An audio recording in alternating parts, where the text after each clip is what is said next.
Episode 75. All right, guys. Hey, here we go. This is the Red Room. It is episode 75. I am here with Luke, as always. Hey. And I'm excited to be joined by my cousin Josh, who might be probably knows this subject. We're going to talk about luxury flips. And Josh knows this subject because he is a general contractor. He has helped me with thousands of flips. He's helped me build multiple Paradise Valley houses.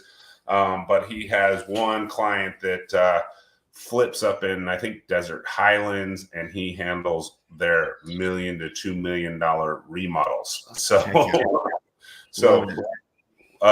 that is kind of the start. Just a little update on the market. Obviously, it is slower. Volumes down. Inventory's up. We've gone from 15,100 active listings in our market to 17,400. And in the springtime, typically our inventory goes down in the springtime. It is going up. So, I always mention this in a election fall. It's slow, so I would expect similar through this summer and through ready.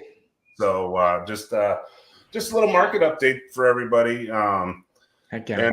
And the interesting thing about this subject is I don't know that luxury has slowed down. I've been watching lots in North Scottsdale and PV, and they've been flying off the shelves, and people are continuing to pay high dollars for those. But the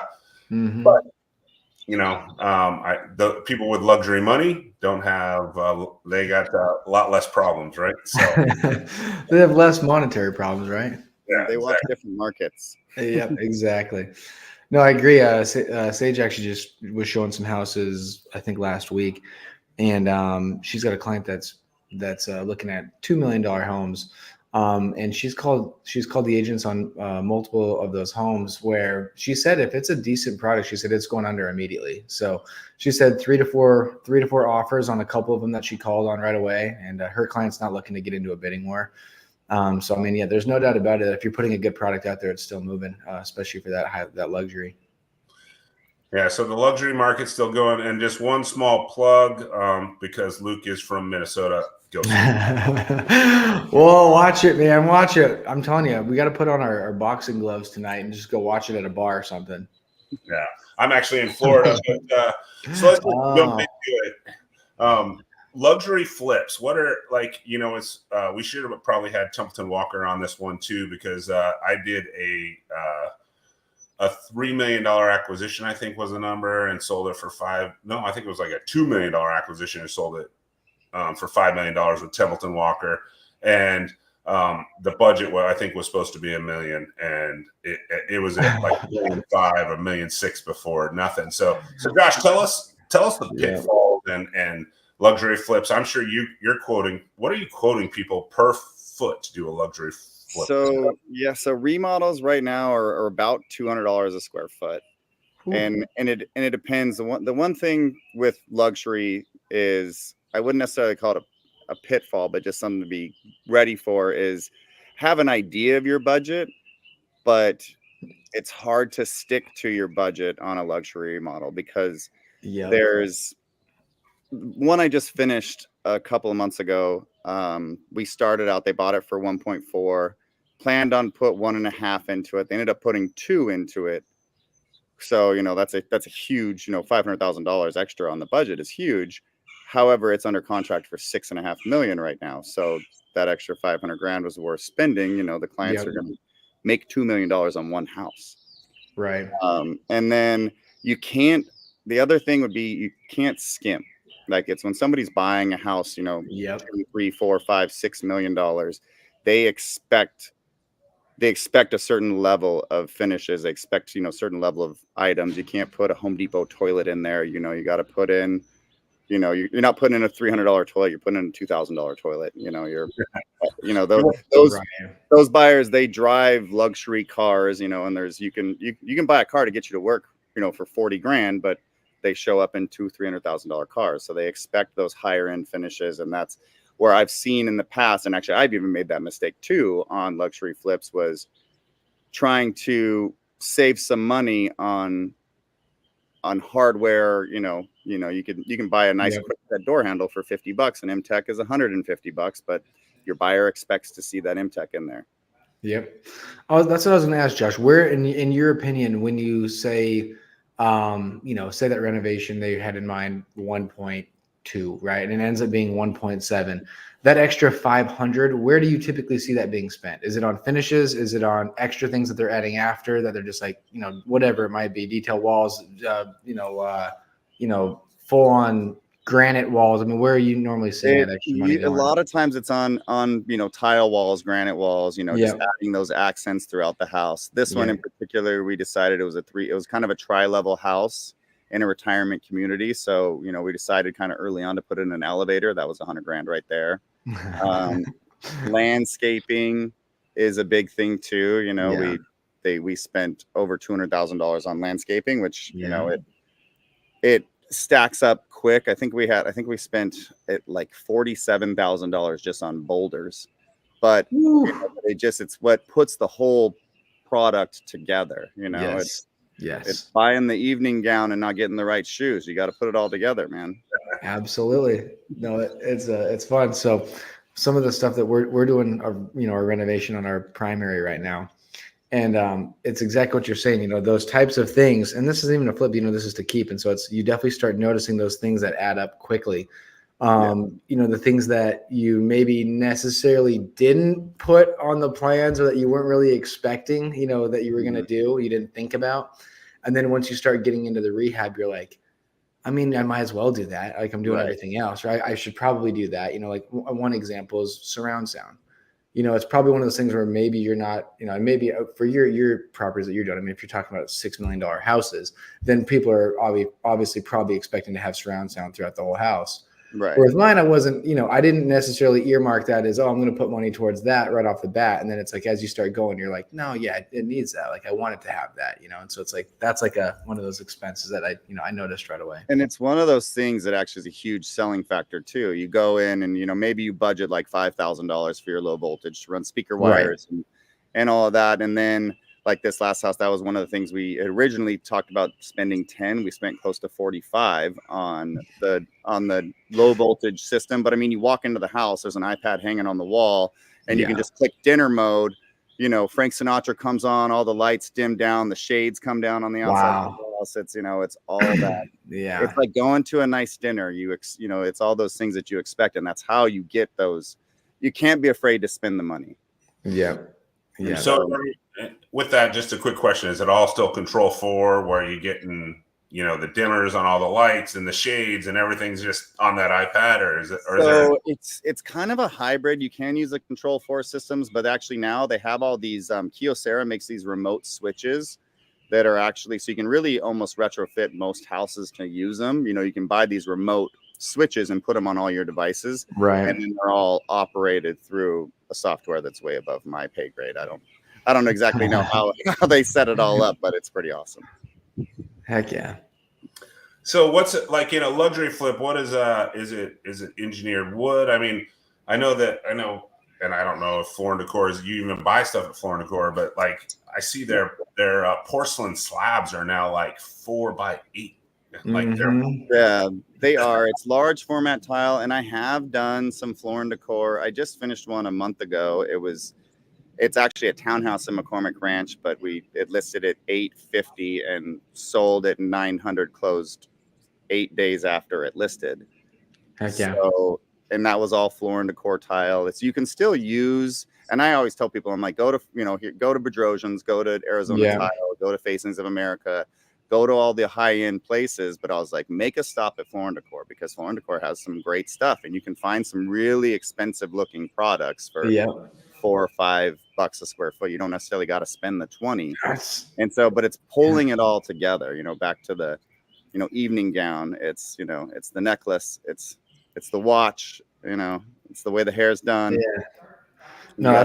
You just got to get it all in there, and you really don't want to skimp on any of it, because the people that are buying this stuff, that the people that I see that are coming in here now, they're people that are, retirees, or the people that are downsizing, that they don't want to have that massive mansion in California or whatever. They're done with 12,000 square feet. They want 5,000 square feet, but they literally want to just move into it, drop their bags off, and and book their dinner at Toca Madera. They just want to go there and experience what our town is turning into. It's it's a destination now. It's not just Phoenix anymore. I think one of the biggest differences, I think that they're with the luxury, their attention to detail is it's insane. I mean, even the buyers attention to detail, because I mean, it's one of those things where you're selling a $300,000-$400,000 house in Glendale.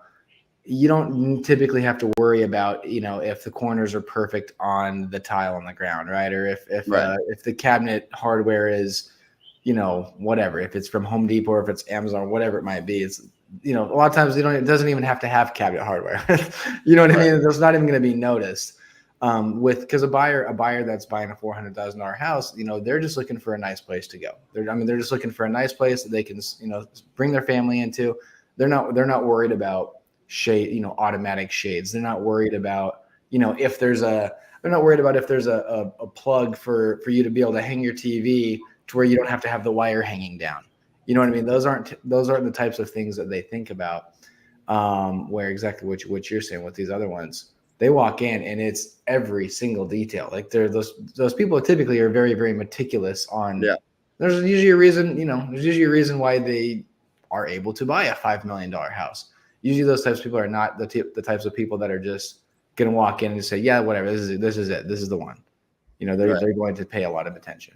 So Josh, what are some of the biggest pitfalls you see? Is it trying to take a house with, do you even take a house with 8-foot ceilings and try to turn it into a luxury, or if it's like that, you're just so right? Yeah, I'm doing one right now, but we tore all the 8-foot walls down.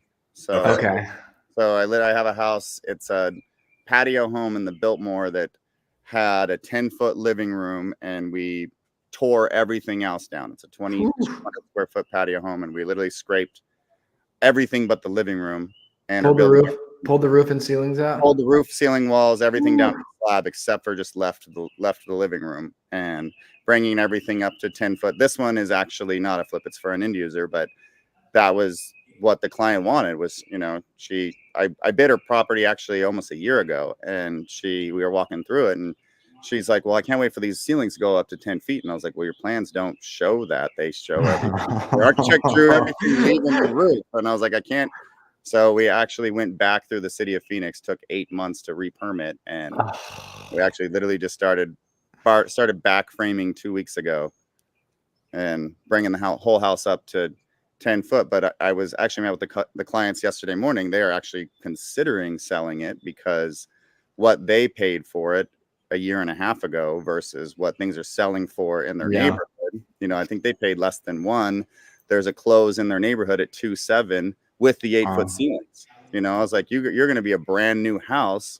I know this has been an arduous process, but you could very easily make $1 million to $1.5 million and go do it again. Yeah. What did that add to the bid, Josh, when you came back and said, hey, this 8-foot's going to 10 foot? You didn't have that on there. So we were stripping the thing down to the studs, so it wasn't my original bid was between 5 and 6, and now we're between 8 and 9. Okay. So another $100. Right. So it definitely it's $400,000 isn't an insignificant amount of money. But if you turn around and look at the return, the house is going to be worth another $1 million. Every dollar you spend, you're getting 2 back. Yeah. So if you have the cash to do it. Yep. All right. So Josh, so here's another question. A lot of people are probably wondering, where is the money best spent in a luxury flip?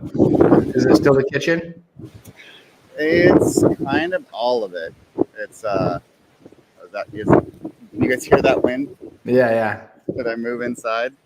No, you're good. You're good. It's not bad. So it's definitely kitchen, but it's kind of kitchen, bathrooms. It's really, like I said, you kind of have to do all of it. So your money is best spent on The whole thing. on just putting the whole package together. Like I tell Right. people, like when people call me as an end user to say, hey, look, I want to remodel my house and get it ready to sell. And I tell them, like, if you're not going to do everything, don't do anything.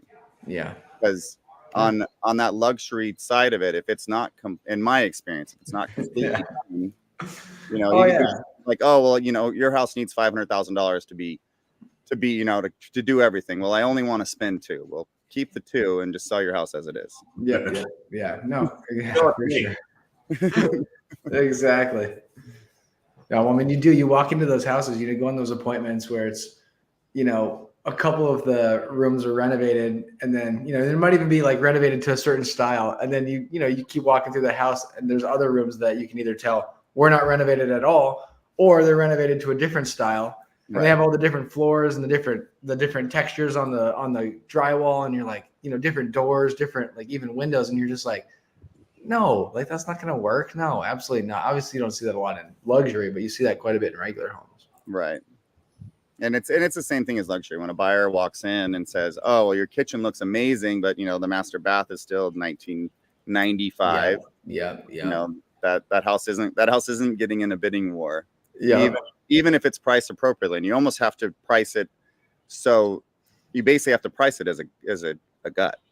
Yeah. And the seller $1,000 for a new kitchen in it, but yeah, I was going to say the seller still always wants credit for the money they put into it. Right. They're like, oh, look at this. So I fully renovated the bathroom. It's like, yeah, you renovated one bathroom. Right. It's like, yeah, but you don't have to do it. And it's like, no, we're definitely going to have to do it, because that one bathroom is not going to be the style of the entire house. Right. Yeah. You just really keeping to it and keeping, you can still stay on your budget. You can still do some nice things, but you really have to plan the whole thing out from the beginning and make sure that you check all those boxes and can have a cohesive finished product when you're done. Because if it's not cohesive and it's not finished and you run out of money, and I actually literally got sent one yesterday in PV for $275. It's a wholesale deal, and it comps finished at like 5 or 6. And I can tell somebody came in and they're redoing the kitchen, and then they ran out of money. It still has RAM board on the floor. The bathrooms aren't touched, and I was like, oh, somebody got in over their head. Yep. And I was like, I might go look at it later this afternoon and see if I can come help out. Absolutely. So what's as far as cabinetry goes, like, where do you go for that? Because like you just can't go down to like most people just go to the Chinese shop and have the cabinets built for them. But where do you go get the custom cabinets? So I use a cabinet company called Paula Verde Cabinetry, and they do everything completely full custom, down to that house that just sold was $210,000 of the cabinets. I mean, it was finished cabinetry with glass fronts and light boxes in the closets. Mm-hmm. You walk into the master closet and it looks like a Louis Vuitton store. Right. So everything is just completely dialed. Now, is all of that absolutely necessary? This client that I work for as a designer, she will argue absolutely at 100% is necessary. And at what price point would you say? At price point for the house or price point for the no at what price point would you say it is necessary to have something like that? I don't know, because I've seen some stuff around the $2 million mark that's still using production cabinets, and so I would say definitely, I mean, I would be wary at $2 million to put in some Chinese cabinets, but I've seen guys do it. Obviously the market is changing a little bit. This was probably a year and a half, 2 years ago when it was a feeding country, but Well, I haven't seen that. $2 million is not a lot in this town anymore, though. That's really not. That's what's crazy. Yeah. That's what's crazy. Yeah, it's Jake and I were just talking about that, the difference of, even 2 years ago, of what you could buy lots for, versus what they're going for now. I mean, obviously, we're out here in Gilbert, and I mean, you used to be able to get an acre lot in Gilbert for $350,000. I'm saying a couple of years ago, and now you're not touching anything that's an acre for less than $550,000, $600,000. Like not even touching it. It's crazy. Right. Well, and so I was having a conversation with a client the other day. I'm doing another one for this same client, and they bought the house for 2. We're going to put 1 to 1.2 into it, and exit price is between 4.5. And we used to buy houses, because I'm working with these same clients for like 8 years. They would buy them in the same neighborhood for 600, put 600 into them, and sell them for 1.6, 1.7. So the percentages are the same, just the just the numbers higher. You're still getting 25%, 30% return. It's just, instead of making 400 or 500 grand, you're making $1 million to $1.2 million on flip. So it's it still pencils out the same percentage wise. You just need more money. It's just crazy that in such a short amount of time that it's gone up 2, 3, and 4 times. No question about it. What would you say is a good percentage, or not even a good percentage, but what would you say you do for percentage wise of what you're spending on a total renovation on the house versus the landscape and yard?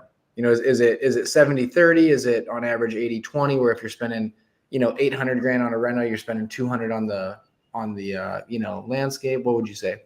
I would say closer to 80-20. It obviously it depends on per house. Absolutely. Someone's gonna have a big backyard. You don't have to redo the pool, because a pool, Chris, we used to do those little kidney bean pools for like 25 grand 7-8 years ago. And now that same kidney shape, they don't make them kidney anymore. They're rectangular, but it's same size pool is now 50. Yep.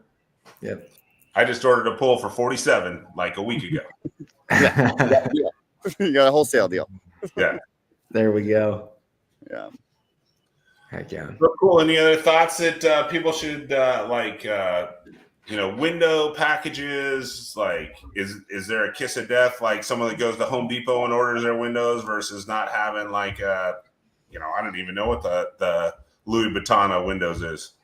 I use a lot of commercial windows, and but you just have to do the windows. Like, I don't necessarily see a difference. I mean, you could go to Lowe's or Home Depot and buy mill guards, and put those in a house, which, your window package without install is going to be $7,000 or $8,000. You could go to Kattau and spend $100,000 on the windows. I don't necessarily think you're going to get that return as long as they're new. Right. Bronze aluminum, not the cheap ones. Yeah. I don't necessarily see, I worked on a lot of houses with, a couple $100,000 with Italian windows in them. They're amazing. The windows will open this way, you close it, then they open that way. But you're not getting it out. But you're not necessarily getting it out, because it's not really the way it was 20 years ago when everybody wanted wood cloud on the inside. Yeah. Metal on the outside. Now, as long as you got a nice aluminum window that seals right, that operates properly, and doesn't have seals. We just did for our house. We just did black aluminum from the door or Window Depot. Yep. So we did Window Depot. Total package, I think installed was 17 grand. Yeah. So nothing. Yeah, I use those. I use their Solar Industry windows a lot. However, on a new build, or when it depends on the permit situation, because some of their in-house windows aren't thermally broken, which don't pass the new energy codes because everything changed. So it's right. So I got to be careful. I love those little Solar Industries. That's what I put in my house. Yeah. So Luke is out there actually. Are you still selling the collapsible window, Luke? Yeah, I've got those puppies. Absolutely. So if you, everybody loves the 12, 14, and 16 foot collapsible door, like whether it collapses into the wall or accordion style. The bifolds, yep. Yeah, bifolds and goes into the wall. Luke is putting like 5 of these things in. 6 of them. We're doing 6. 6 of them. So the whole back 2 walls of the house, you're going to be able to just completely open it up. So it'll be out to the lake and the pool. So the back house, it'll be like indoor outdoor feel. So it's going to be a cool feel. But Luke has got a good connection on those windows. If you are looking for some of those, but obviously everybody, I think every remodel, I mean, everybody's taken that 2,600 to 3,200 square foot track home that had the living room right in front of you when you walked in. den and the dining room to the left and the right, and the back. Everybody is. I mean, it always had windows across, right? But that house is being. I've seen at least 10 of them where now it's a 16-foot slider all the way across, right? So, absolutely. Yeah. Absolutely. You know, you can't use it for 3 months out of the year in Phoenix here, but the rest of the time you're good to go. Right. They come with screens too, which is nice. So, I mean, if you really want, you can open those doors up, you know, close the screen on a 16-foot door. So, yeah, cool. and they're a little bit more expensive than they are there in Arizona. It's something about that impact glass and hurricanes. I don't know what they're talking about. Yeah. Yeah, we don't worry about that too much here in Arizona. That's honestly why I feel like the luxury market is doing what it's doing, is because we don't have that in Arizona. Yeah. Look at what people are spending on bringing in jobs, all the corporate headquarters that are here. You know, all those CEOs need a place to stay while they're golfing. Yeah. The biggest thing they got to worry about here is haboobs. Right. Exactly. It's hot for 3 months. Well, go somewhere else. Yep, exactly. That's when they can go up to up north and stay at the Airbnbs. Right. That's what they all do anyway. Yep. Well, cool guys. Thanks for jumping on. I appreciate it. It's always fun to talk about luxury flips. I'm kind of out of the luxury market. I was doing building specs in PV, but I don't know that I can afford to build specs in PV anymore. No joke. It's gotten ridiculous. I can't stomach the $2 million lot price and probably what is it going to cost to build a luxury in PV? 300 a foot, 400 between 300 and 400, depending on how small the lot is. That's a lot of those lots in PV are an acre, so you got to put in the pool, you got to put in the pickleball court, you got to put in, you know, you can spend 300 in the backyard easy. Yeah. Oh yeah. I used to be in the lot for 700, probably out the door on the build for 1.6 and sell for like 2.5. Yeah. Ooh. Those were the days. Now you said you're buying a lot for 2 to 2.5. Yeah. Oh my god. That's what you're buying the lot. You still got to tear the house down. Yeah. See, that's where a hurricane would maybe be nice, you know. That would be. It's crazy. We used to tear those houses down for like 8 to 10 grand. Now it's 20 to 30. Jeez. Yeah. That's tear down and haul away. Yeah. Yeah. Tear it down, box it up, and throw it away. Right. Man. Cool. All right, guys. Well, thanks for jumping on. That was episode 75 of the Red Room. If you are watching, please hit the like button, follow button, all those fun stuff. Absolutely. Heck yeah. Appreciate you, Josh. Thanks for joining us. You got it later, guys. Later.